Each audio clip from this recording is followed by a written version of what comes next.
Hello everyone. आज हमारा नया चैप्टर है मुद्रा का परिमाण सिद्धांत, क्वांटिटी थ्योरी ऑफ मनी। इसे मुद्रा के मूल्य के सिद्धांत के नाम से भी जाना जाता है। आप देखोगे कि किस तरह से किसी अर्थव्यवस्था में उत्पादन की मात्रा, मुद्रा की मात्रा, वस्तु की कीमत जिसे सामान्य कीमत स्तर कहेंगे, तथा मुद्रा के मूल्य, इनमें परस्पर संबंध किस प्रकार से पाया जाता है। तो क्वांटिटी थ्योरी ऑफ मनी, इसको जानने के लिए मैं एक तालिका के द्वारा सबसे पहले यह बताना चाहूंगी कि इन चारों में किस तरह का संबंध होगा। जैसे फर्स्ट कॉलम में Q, यहाँ Q से मतलब है उत्पादन की मात्रा।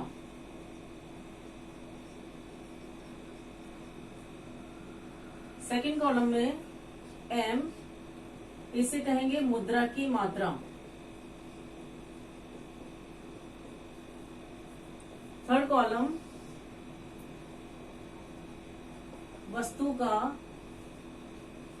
मूल्य, जिसे P से इंडिकेट किया गया है। और इसी तरह से लास्ट फोर्थ कॉलम में मुद्रा का मूल्य, जिसे 1/P। ये तालिका है। इस तालिका के द्वारा आपको आसानी से समझ में आ जाएगा कि इन चारों के बीच किस तरह से संबंध है। यदि संपूर्ण अर्थव्यवस्था में हम ये मान के चले कि 10 वस्तुओं का उत्पादन हो रहा है, 10 वस्तुएं और सेवाएं को सम्मिलित रूप से हम ये मान्यता मान लेते हैं कि वस्तुएं और सेवाएं कुल उत्पादन की मात्रा को निर्धारित करती हैं। या इसमें यदि 10 अरब खरब कितनी भी वस्तुएं हो सकती हैं, तो एक आसानी के लिए कि संपूर्ण अर्थव्यवस्था में 10 वस्तुओं का उत्पादन हो रहा है, और M मुद्रा की मात्रा या मुद्रा की पूर्ति को इंडिकेट करती है, जिसमें हम ये मान लें कि जो भी चलन मुद्रा है या मुद्रा की पूर्ति, चाहे वह साख मुद्रा हो या प्रचलन में मुद्रा हो, वो सब मिला के, वैधानिक मुद्रा और साख मुद्रा मिला करके यदि मौद्रिक अधिकारियों ने 10 रुपए प्रचलन में या निर्गमित किए हैं, तो ऐसी स्थिति में हम ये माने कि सारी वस्तुएं भी काम में आ जाएं और सारा जो मुद्रा है, मुद्रा का भी पूरा उपयोग हो जाए। ऐसी स्थिति में हम मानेंगे कि एक वस्तु का मूल्य, ये वस्तु का मूल्य हमें प्राप्त होगा रुपए में, और मुद्रा का मूल्य हमें प्राप्त होगा वस्तुओं में। तो यहाँ पर एक वस्तु की कीमत 1 रुपया, तो ये कहलाएगा वस्तु का मूल्य।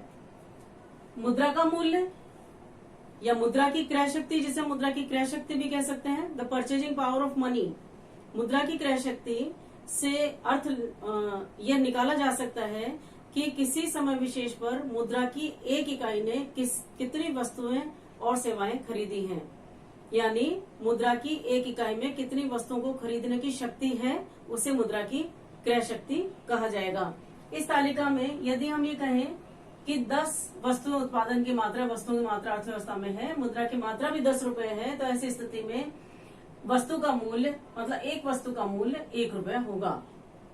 और मुद्रा का मूल्य, इससे मतलब 1 रुपए में कितनी वस्तु होगी, वह है मुद्रा का मूल्य। तो यहाँ पर 1 रुपए में एक वस्तु प्राप्त होगी। ऐसी स्थिति ये संतुलन की स्थिति कही जाती है। अब अगर हम ये मान लें कि अर्थव्यवस्था में उत्पादन की मात्रा तो स्थिर रहे और मुद्रा की मात्रा यदि 10 से बढ़ाकर 20 रुपए प्रचलन में डाल दिए जाए, मतलब मुद्रा की मात्रा यहाँ पर हमने दुगनी कर दी, उत्पादन की मात्रा उतनी ही है, तो ऐसी स्थिति में हम देखेंगे कि वस्तु का मूल्य, अब एक वस्तु का मूल्य 2 रुपए हो जाएगा, क्योंकि सारी वस्तुएं कंज्यूम होनी चाहिए, सारी वस्तुओं की खपत होनी चाहिए और जितनी मुद्रा है उसका भी पूर्ण उपयोग होना चाहिए। तो ऐसी स्थिति में अब एक वस्तु का मूल्य 2 रुपए हो गया। जब एक वस्तु का मूल्य 2 रुपया हो गया, तो 1 रुपए में, अब 1 रुपए में आधी वस्तु मिलेगी। तो आप ये देख सकते हो कि अब हम इसकी मुद्रा परिमाण सिद्धांत की इनसे परिभाषा भी निर्मित कर सकते हैं। और एक एग्जांपल ले लीजिए कि यदि उत्पादन की मात्रा स्थिर है और मुद्रा की मात्रा पहले 10 थी, इससे हम तुलना करेंगे, 10 थी, अब अगर 5 कर दी जाए तो अब एक वस्तु की कीमत 50 पैसे या आधा रुपया, और इसी तरह से 1 रुपए में अब 2 वस्तु प्राप्त होगी। तो ये जो तालिका है, इस तालिका से हम आते हैं मुद्रा के परिमाण सिद्धांत पर। अन्य बातें समान रहने पर या अन्य बातों में उत्पादन की मात्रा को मान लीजिए, अन्य बातें या उत्पादन की मात्रा अर्थव्यवस्था में समान रहने पर यदि मुद्रा की मात्रा को दुगना कर दिया जाता है तो वस्तु का मूल्य या सामान्य कीमत स्तर भी दुगनी हो जाती है और मुद्रा का मूल्य आधा रह जाता है। दूसरे रूप में हम कहें कि अन्य बातें समान रहने पर यदि मुद्रा की मात्रा बढ़ाते हैं तो उससे कीमतें भी बढ़ जाती हैं, जबकि मुद्रा का मूल्य कम हो जाता है।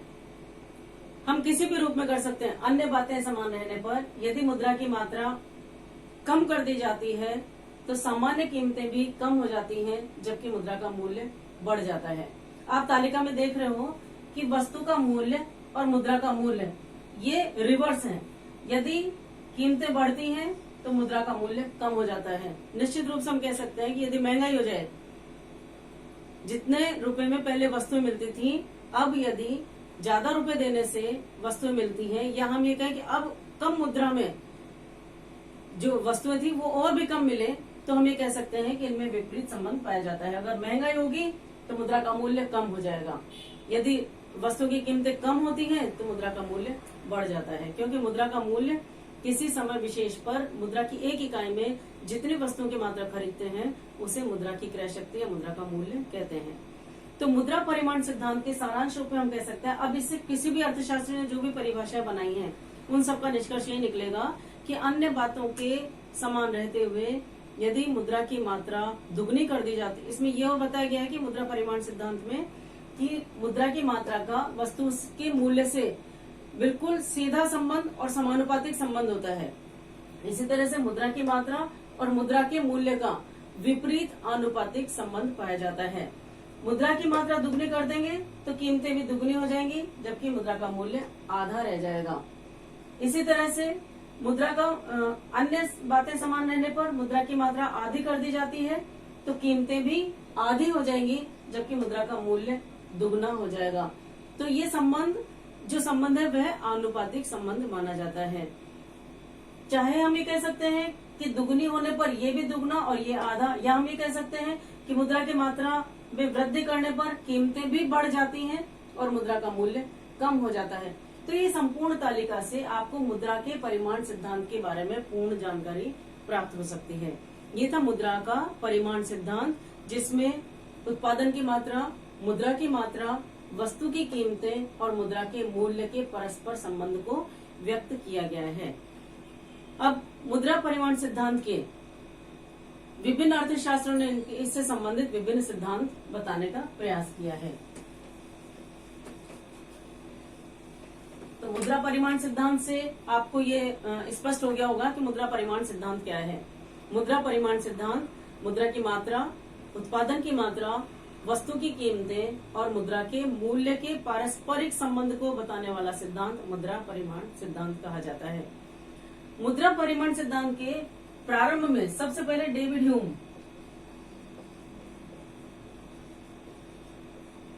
ह्यूम ने 1752 में सबसे पहले मुद्रा परिमाण सिद्धांत की जो व्यवस्थित स्थिति है उसका उन्होंने चर्चा की थी और प्रारंभिक विभिन्न समीकरणों के माध्यम से मुद्रा परिमाण सिद्धांत को समझाने का प्रयास किया गया है। सबसे पहले P = m/T के द्वारा मुद्रा परिमाण सिद्धांत को बताने का प्रयास किया गया है, जहाँ P से मतलब है कीमतें या कीमत स्तर, M से मतलब है अर्थव्यवस्था में मुद्रा की कुल मात्रा, मुद्रा की पूर्ति, जबकि T से मतलब है वस्तुएं एवं सेवाएं। जितनी भी अर्थव्यवस्था में वस्तुएं हैं उनके साथ ही सेवाओं को भी सम्मिलित किया गया है, तो उनको T का नाम दिया है। तो P = m/T। और मान्यता ये ली गई है कि यदि अर्थव्यवस्था में वस्तुएं स्थिर हैं या उत्पादन की मात्रा स्थिर है, ऐसी स्थिति में मुद्रा की मात्रा में वृद्धि होने पर कीमतें भी बढ़ जाती हैं। यानी अन्य बातों के समान रहने पर मुद्रा की पूर्ति तथा कीमतों में सीधा और आनुपातिक संबंध बताया गया है। अब ये जो समीकरण दिया गया है, इसमें कमी रहने के कारण, इसमें कमी यह है कि इसमें मुद्रा के चलन वेग को सम्मिलित नहीं किया गया है। मुद्रा का चलन वेग या वेलोसिटी ऑफ मनी। चलन वेग से तात्पर्य है कि किसी समय विशेष पर मुद्रा की एक इकाई ने कितनी बार विनिमय का कार्य किया है। मुद्रा की एक इकाई किसी समय विशेष पर कितने हाथों में एक से अधिक बार जिसने विनिमय का कार्य किया है, उसे मुद्रा का चलन वेग कहा जाता है, जिसे V के द्वारा इंडिकेट किया जाएगा, या वेलोसिटी ऑफ मनी। जैसे मान लीजिए एक 10 रुपए के नोट ने आज पूरे दिन भर 10 हाथों में 10 बार विनिमय का कार्य किया है। मैंने कोई वस्तु खरीदी तो मैंने उसका भुगतान 10 रुपए में किया। जिसको मैंने भुगतान किया उस व्यक्ति ने अगर किसी और को वह रुपए देकर 10 रुपए का नोट देकर कोई वस्तुएं प्राप्त की। इस प्रकार यदि वह 10 रुपए की जो इकाई है, वह जो मुद्रा है, यदि एक दिन में 10 हाथों में जाकर के विनिमय का कार्य करे, इसका मतलब उस मुद्रा ने 100 रुपए का कार्य किया है। तो किसी समय विशेष पर मुद्रा की इकाई कितने हाथों में जाती है, कितने हाथों में भ्रमण करती है, उसे मुद्रा का चलन वेग या वेलोसिटी ऑफ मनी कहा जाता है। तो चूंकि इस समीकरण में मुद्रा के चलन वेग को सम्मिलित नहीं किया गया, क्योंकि वह भी मुद्रा की पूर्ति में सम्मिलित किया जाना चाहिए, तो इसमें कमी होने के कारण इसका संशोधित जो समीकरण बना वो बना फिर P = M × V/T। इस समीकरण में भी यहाँ पर आप देखते हो P और T ये मुद्रा की मांग को प्रदर्शित करते हैं, जबकि मुद्रा की पूर्ति को। PT मुद्रा की मांग है और MV मुद्रा की पूर्ति को प्रकट करता है। तो मुद्रा की मांग और मुद्रा की पूर्ति एक दूसरे के बराबर होना आवश्यक है। तो इस समीकरण में हम देखते हैं, इसमें भी अगर T जो कि वस्तु और सेवाएं हैं, यहाँ V और सम्मिलित है, तो इसका V का मतलब है मुद्रा का चलन वेग।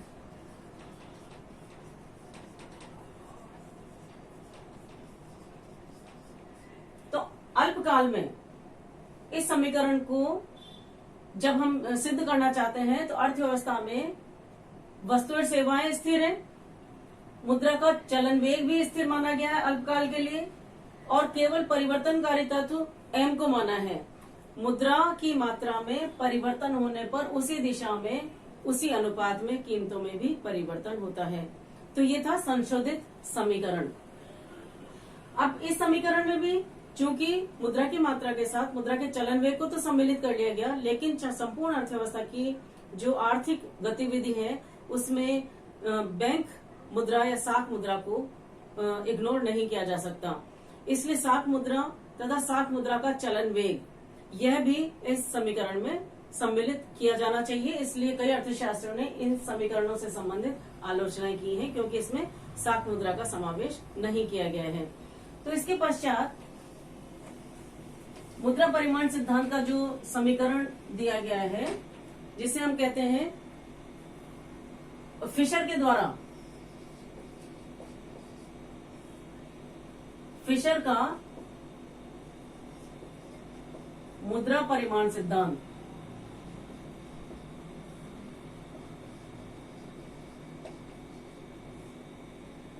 नाइनटीन 1911 में प्रसिद्ध अर्थशास्त्री इरविंग फिशर ने अपनी पुस्तक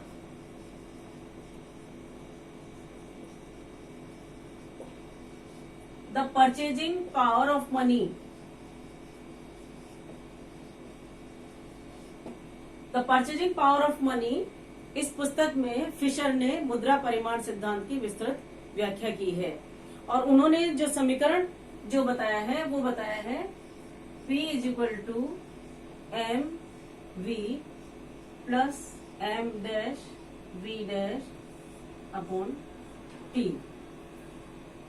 ये फिशर के द्वारा प्रतिपादित मुद्रा परिमाण सिद्धांत का समीकरण है, जिसमें P से तात्पर्य P बराबर कीमत स्तर, जैसा कि पहले बताया था।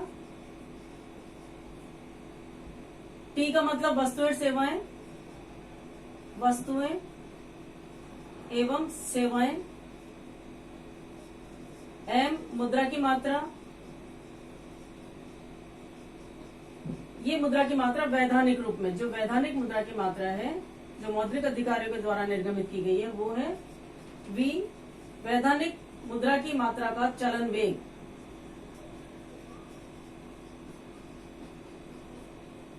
जबकि M1 साख मुद्रा,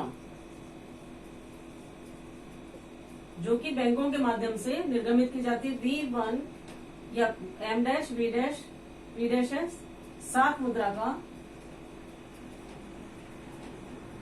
का चलन वेग।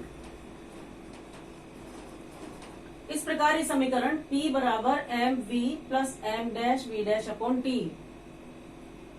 इसमें जो मान्यताएं ली जाएंगी वो मान्यता ये है कि अर्थव्यवस्था में मुद्रा की मात्रा और कीमत स्तर के संबंध को व्यक्त करने के लिए यह आवश्यक है कि किसी समय विशेष पर उत्पादन की मात्रा स्थिर रहे। M तथा M डैश में यानी वैधानिक मुद्रा और साख मुद्रा में एक निश्चित अपरिवर्तनीय अनुपात बना रहे। मतलब जिस स्थिति में मुद्रा की मात्रा परिवर्तित होगी और उसका जो अनुपात M डैश से होगा वह अनुपात मुद्रा की मात्रा में परिवर्तन होने पर बना रहेगा। मतलब ये जो अनुपात है वह अपरिवर्तनीय रहेगा और मुद्रा का चलन वेग तथा साख मुद्रा का चलन वेग अल्पकाल में स्थिर माने गए हैं। तो ऐसी स्थिति में, क्योंकि यहाँ पर P जो है एक निष्क्रिय घटक है, P में परिवर्तन कब होगा? जब M में परिवर्तन होगा। तो मुद्रा परिमाण सिद्धांत का जो फिशर के द्वारा दिया गया समीकरण है, इसमें T को स्थिर माना गया है, V तथा V डैश को स्थिर माना गया है तथा M और M डैश में एक निश्चित परिवर्तनीय अनुपात हमेशा बना रहता है, इसे माना गया है। और ऐसी स्थिति में जब M में परिवर्तन होगा तो P में भी उसी दिशा में और उसी अनुपात में परिवर्तन होगा। जो परिभाषा के हिसाब से बताया गया था कि जिस अनुपात में मुद्रा की मात्रा में परिवर्तन होता है, ठीक उसी अनुपात में सामान्य कीमत स्तर में भी परिवर्तन होता है। यानी मुद्रा की मात्रा में और कीमत स्तर में प्रत्यक्ष आनुपातिक संबंध पाया जाता है। ये फिशर के द्वारा प्रतिपादित जो समीकरण है उससे हमें ये स्पष्ट होता है। तो आप ये देख रहे हो कि जो समीकरण है, इस समीकरण का अगर P और T ये मुद्रा की मांग को व्यक्त करता है, जबकि MV plus M dash V dash ये मुद्रा की पूर्ति को बताता है। ये मांग पक्ष को बताता है PT और ये MV plus M dash V dash पूर्ति पक्ष को बताता है। तो मांग और पूर्ति जब बराबर होते हैं तो अर्थव्यवस्था में संतुलन पाया जाता है। इस समीकरण को एक अंकों के द्वारा भी स्पष्ट किया जा सकता है। यदि मान लीजिए M की मात्रा 1000 हो, यदि मुद्रा का चलन वेग 4 हो, साख मुद्रा की मात्रा जिसे M डैश ये 500 हो और मुद्रा का चलन साख मुद्रा का चलन वेग मान लीजिए 2 हो और T अर्थव्यवस्था में जो वस्तुएं और सेवाओं की मात्रा है मान लीजिए 2000 है। तो इन अंकों को जो संबंध दिए गए हैं इनको सूत्र में रखने पर, फिशर के सूत्र में रखने पर 1000 M के जगह V से मल्टीप्लाई हो रहे हैं प्लस साख मुद्रा 500 और V डैश या साख मुद्रा का चलन वेग 2 अपॉन T 2000। तो P क्या होगा? तो हम इसमें P निकाल सकते हैं। तो यहां पर 4000 plus 1000 divided by 2000 is equal to 5000 upon 2000 is equal to 5 upon 2 यानी 2.5। तो ये क्या था? P या P इज इक्वल टू 2.5 है। यानी 1 रुपए में, यानी एक वस्तु की कीमत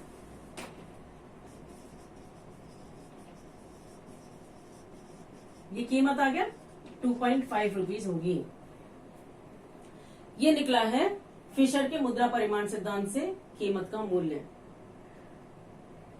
तो फिशर का मुद्रा परिमाण सिद्धांत वैधानिक मुद्रा और उसका चलन वेग तथा साख मुद्रा और उसका चलन वेग इन सबको सम्मिलित करता है अपने समीकरण में। तो इस प्रकार से फिशर के मुद्रा परिमाण सिद्धांत के अनुसार अन्य बातों को स्थिर रखते हुए, अन्य बातों में टी, वी और वी डैश तथा एम और M1 में निश्चित अपरिवर्तनीय अनुपात बना रहता है। तो ऐसी स्थिति में इनके स्थिर रहते हुए मुद्रा की मात्रा में परिवर्तन होने पर कीमतें भी परिवर्तित होती हैं और जिस दिशा में, जिस अनुपात में मुद्रा की पूर्ति या मुद्रा की मात्रा में परिवर्तन होता है, ठीक उसी अनुपात में और उसी दिशा में सामान्य कीमत स्तर में परिवर्तन होता है, जबकि मुद्रा का मूल्य इसके विपरीत कार्य करता है। जैसे यहाँ अगर एक वस्तु की कीमत 2.5 रुपीज है तो 1 रुपए की कीमत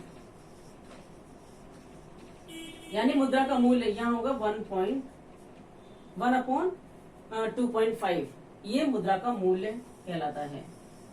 जो सामान्य कीमत स्तर होगा, जो कीमतें होंगी, उसका रिवर्स मुद्रा का मूल्य होगा, जो कि स्टार्टिंग में आपको तालिका के माध्यम से बताया गया था। इसी को रेखा चित्र के रूप में भी समझा सकते हैं। फिशर के मुद्रा परिमाण सिद्धांत की रेखा चित्र के द्वारा व्याख्या, जिसमें इस रेखा चित्र में O एक्स अक्ष पर मुद्रा की मात्रा, जबकि O वाई अक्ष पर कीमत स्तर को मापा गया है। तो इसमें इनका संबंध को हम 45 डिग्री की रेखा के रूप में, ये OR रेखा मुद्रा की मात्रा और कीमत स्तर के बीच संबंध को व्यक्त करने वाली रेखा है। मान लीजिए प्रारंभ में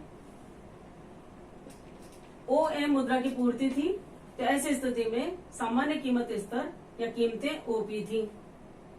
अब यदि मुद्रा की मात्रा को OM से बढ़ाकर OM1 यानी दुगना कर दिया जाए, तो आप रेखा चित्र में देख रहे हो कि कीमतें भी OP से बढ़कर OP1 हो जाती हैं, यानी ये भी दुगनी हो जाती हैं। तो मुद्रा की मात्रा को दुगना करने पर कीमतें भी दुगनी हो जाती हैं। ये फिशर के मुद्रा परिमाण सिद्धांत के द्वारा समझा जा सकता है। ये तो था मुद्रा की मात्रा और कीमत स्तर का संबंध।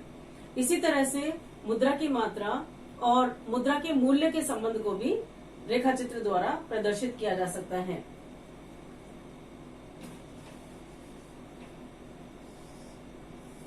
मान लीजिए O एक्स अक्ष पर मुद्रा की मात्रा तथा O वाई अक्ष पर मुद्रा का मूल्य या मुद्रा की क्रय शक्ति को मापा गया है। तो ऐसी स्थिति में जो रेखा चित्र बनेगा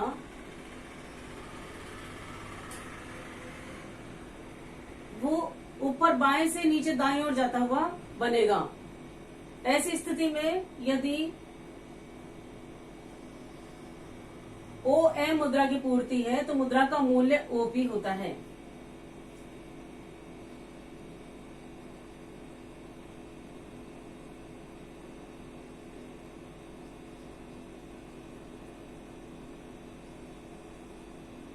और मुद्रा की मात्रा के बढ़ा करके OM3 यानी चौगुना कर दे तो मुद्रा का मूल्य, इसको 1/P कह सकते हो। मुद्रा के मूल्य को 1/P मुद्रा का मूल्य जब था जब OM कुल मुद्रा की पूर्ति थी।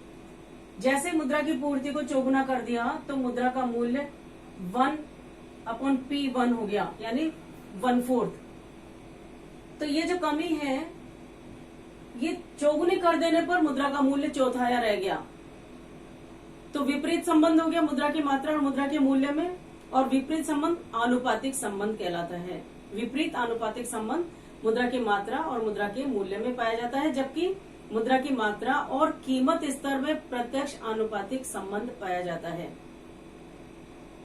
तो रेखा चित्र से स्पष्ट है कि मुद्रा की मात्रा और कीमत स्तर, कीमतें क्योंकि एक ही दिशा में कार्य करती हैं, तो मुद्रा की मात्रा और कीमत स्तर में प्रत्यक्ष आनुपातिक संबंध है, जबकि मुद्रा की मात्रा और मुद्रा के मूल्य में विपरीत आनुपातिक संबंध है। इसको आयताकार हाइपरबोला भी कहा जाता है। आयताकार हाइपरबोला, इसकी विशेषता होती है कि इसका आंतरिक क्षेत्रफल, ये जैसे ये क्षेत्रफल है, ये बिल्कुल इस क्षेत्रफल के बराबर है। आयताकार हाइपरबोला में आंतरिक जो क्षेत्रफल है वह समान होता है। तो ये था फिशर का मुद्रा परिमाण सिद्धांत। अब आप देख रहे हो कि फिशर ने अपने परिमाण सिद्धांत में कई मान्यताएं बताई कि अर्थव्यवस्था में उत्पादन की मात्रा स्थिर रहती है, कीमत एक निष्क्रिय घटक है, साख मुद्रा की मात्रा साख मुद्रा की मात्रा और मुद्रा की मात्रा एक अपरिवर्तनीय अनुपात बनाए रखते हैं। तो ये जो मान्यताएं हैं, हम ये कह सकते हैं कि फिशर ने जो अपने सिद्धांत में मान्यताएं ली हैं उसकी आलोचना भी की जा सकती है। क्यों? क्योंकि अर्थव्यवस्था में कभी भी एक उत्पादन स्थिर नहीं रहेगा। यदि मुद्रा की पूर्ति बदलती है तो निश्चित रूप से उत्पादन पर भी उसका असर होता है। इसी तरह से अगर मुद्रा की पूर्ति, वैधानिक मौद्रिक अधिकारियों ने मुद्रा की पूर्ति बढ़ाई है तो निश्चित रूप से साख मुद्रा पर भी उसका प्रभाव पड़ता है, मुद्रा के चलन वेग पर भी उसका प्रभाव पड़ता है, उपभोक्ताओं की मान लीजिए आदतें भी बदलती हैं, इन सब स्थितियों का प्रभाव पड़ता है।